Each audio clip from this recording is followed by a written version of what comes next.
How's it going? McNeil coming to you from the garage, and I'm still working on this guy a little bit. The nice thing about these are, or this idea of a mask, is that it's not really beholden to anything other than sort of like a very free kind of creativity in that I'm not trying to make multiple versions of this exact guy. So it's very liberating to be able to do these.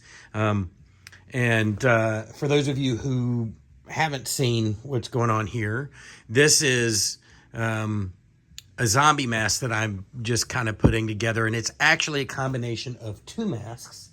It's a combination of a skull mask that I sculpted a while ago, and then another mask, which is a skin. So really what we have here is a mask wearing a mask.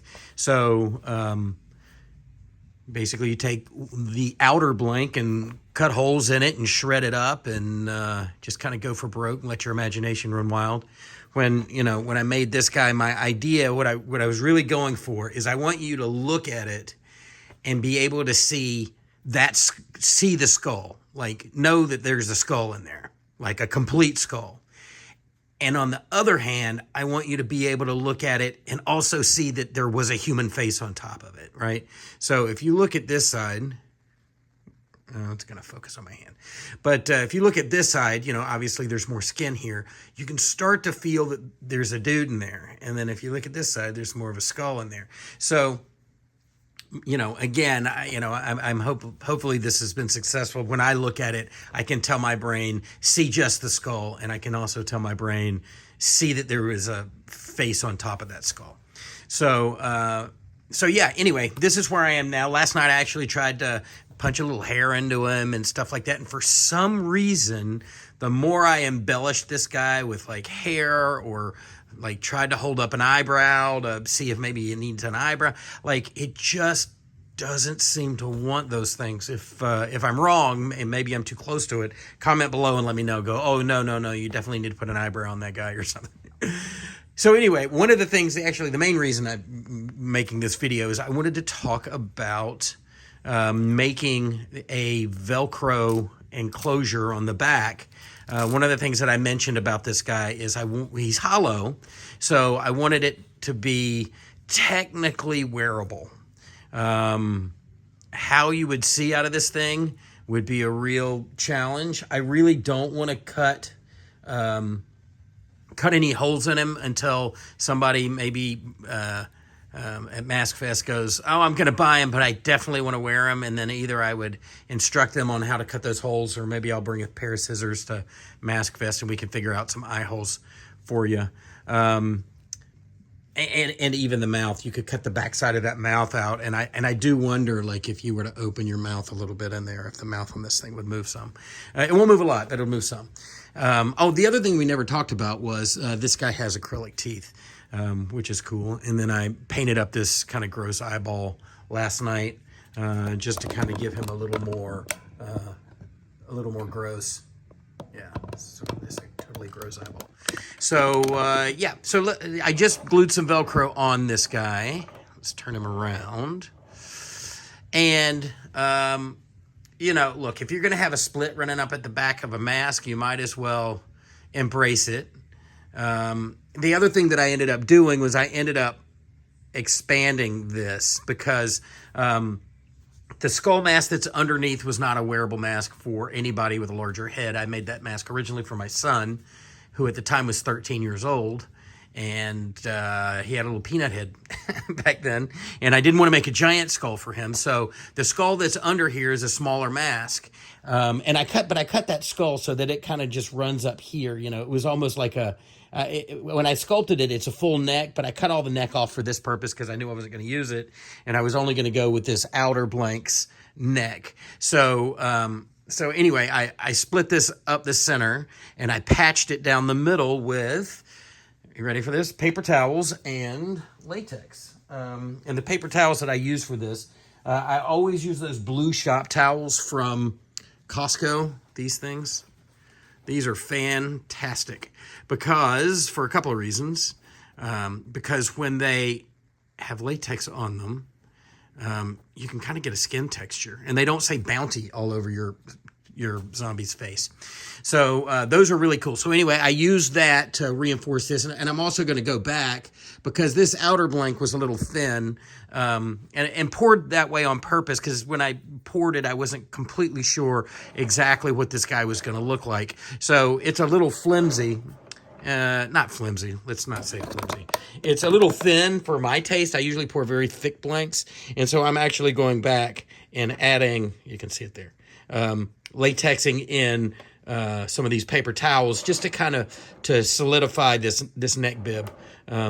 Because I have a feeling, and quite frankly, I kind of hope that somebody doesn't like wear this mask out. Just because it's going to be the most annoying probably 30 seconds of your life before you decide that you just don't want to wear it anymore. But technically it is in fact wearable. It just depends on your tolerance level, I think, and the size of your face, because your face kind of has to go in there too. So anyway, let's get back to talking about this enclosure. So yeah, I expanded the neck with those paper towels, and then tonight I cut it up the center and peeled it off of the ed head, which is what I stretched both of these blanks on top of in order to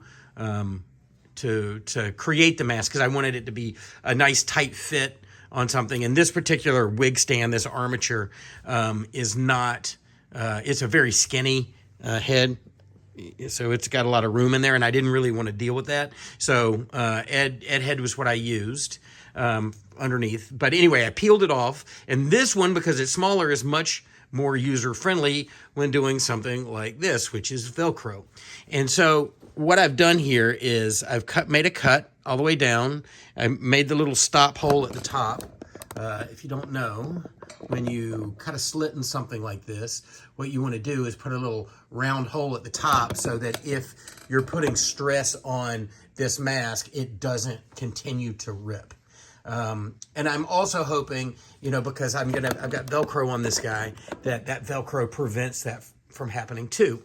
So because I had both this widened split in the back, and also this slice down the center, which is what's going to allow my Velcro to be underneath there, I said, well, you know what? I can do one of two things. I can just live with the visual of the split in the back of this mask, which would have probably driven me crazy, or I can do something about it and sort of kind of hide it in plain sight. And so my idea was, I put a sort of a wound on top of his head and had the blood from that wound sort of running straight back down his head, as if he had been injured in some way. Because, that's the other thing, like little bits of bruising and spats of blood and stuff like that. There's no telling what this guy's been through over the last few weeks since the zombie apocalypse, since the comet hit the earth or whatever, since those guys opened that barrel of trioxin.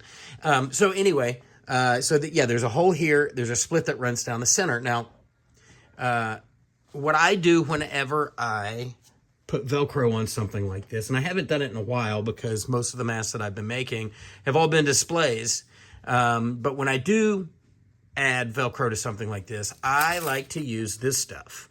And what this is very thick, wide Velcro, but it's got the hook on one side of it and the loop on the other.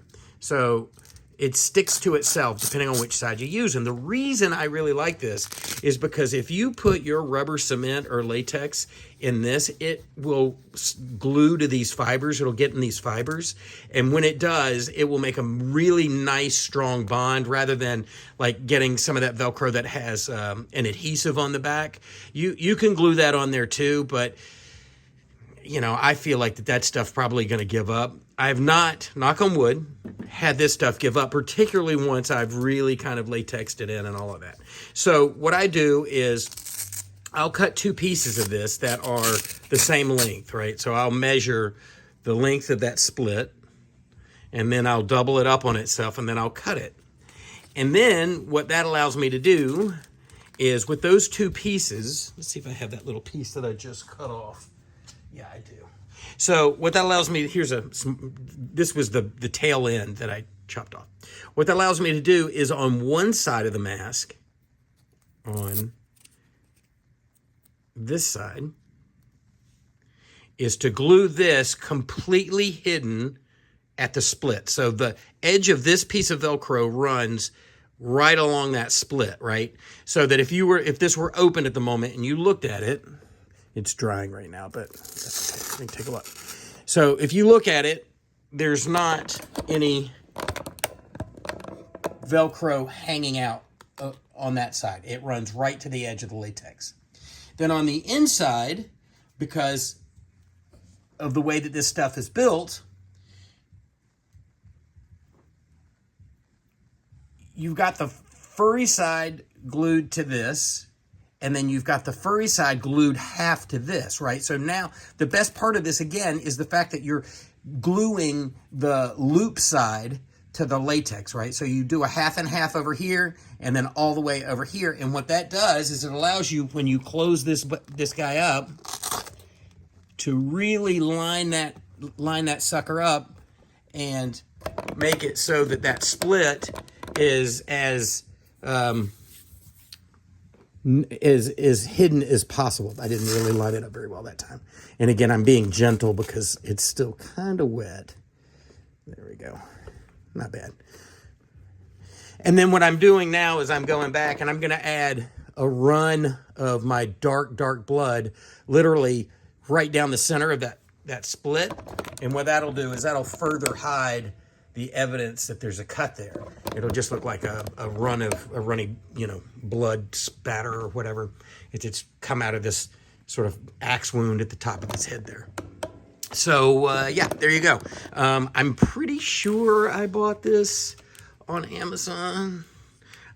I'm running low, so I need to figure this out because this is really great stuff. It's actually my favorite. Again, it's got the hook side on one side and then the loop side on the other. So you're not dealing with two pieces of Velcro. It's just a single roll, and this is really good for gluing, which is great. So anyway, there you go. I'm wrapping this guy up, which is cool. And then I've got another skull or two that I'm going to make some zombies with. And again, these are really a lot of fun because I'm not dictated by it has to look like this from that movie or anything, even though, and maybe the reason I don't want to put hair or an eyebrow on this guy, and I really feel like I want to put a flannel shirt on him, is because he reminds me of like an updated airport zombie or something from Dawn of the Dead, or the zombie that's on the one sheet. I don't know where that's the airport zombie. Is that what they call that guy? Anyway, so there you go. The bald head for some reason really works for me here. Unless again in the comments below you guys go, no, we really think he needs an eyebrow and some hair. But I tried it. I was punching that stuff in because originally I thought, oh yeah, I can hide the seam and I can hide that split in the back with some greasy kind of like wispy hair just kind of coming down in his face or whatever. But for some reason, this dude just feels right like this. And so I'm about ready to call this one done. And then, get my phone out of this holder here. Ooh. And then I got a couple Jerry's to do. Yeah, there's some Jerry's. This one over here needs teeth. I think we talked about this last time. But for anybody that didn't watch our last video, this is that skull that goes underneath. There's another skull with some extra flesh, which is what I use for this. I don't know that I talked about that. See, this flesh over here, I'll talk about this real quick. The other day when I was running the skull, I didn't get the mold completely together very well. And my bucket that I drain into got about that much latex, ran out of the mold into the bucket. And not being one to waste things, I immediately grabbed a brush and I thought, I'll brush this on something flat so that I can make some skin, because usually I pull it out of the inside of the buckets, but with this many zombies kind of going on, I was going to need some more skin. And I didn't have anything flat around me, but what I did have, and you can see a little bit of it in the trash, was this tinfoil. And it occurred to me, because tinfoil is crumply, that if I painted this latex onto a crumply tinfoil, I might be able to get kind of a neat texture going, right? And this, you know, you might go, oh, it's a little ham-fisted with the wrinkles. But when you start stretching this stuff, and I can't do it really with one hand, but when you start stretching this stuff, those start to feel a little more organic. Those holes start to feel a little bit better, you know. So this is great, because those voids in the latex or whatever are really where the magic happens in regard to those tendons and sinews and stuff like that. So anyway, I painted on this piece of tinfoil. I haven't used any of this yet, but I will very soon. And maybe I'll make a video if it's a success. If it sucks, then I may, well, you know what, I'll make a video either way and warn you not to do it if it sucks. But I feel like, see, you start stretching it, it really starts to, that texture starts to work. So anyway, there you go.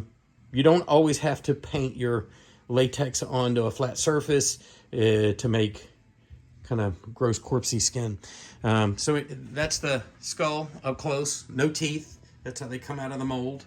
You know, these guys are painted up just as skulls, look pretty cool too. So I might, for Mask Fest, have a couple of these on the table just as very, very simple paint ups with acrylic teeth for sale as well. So anyway, there you go.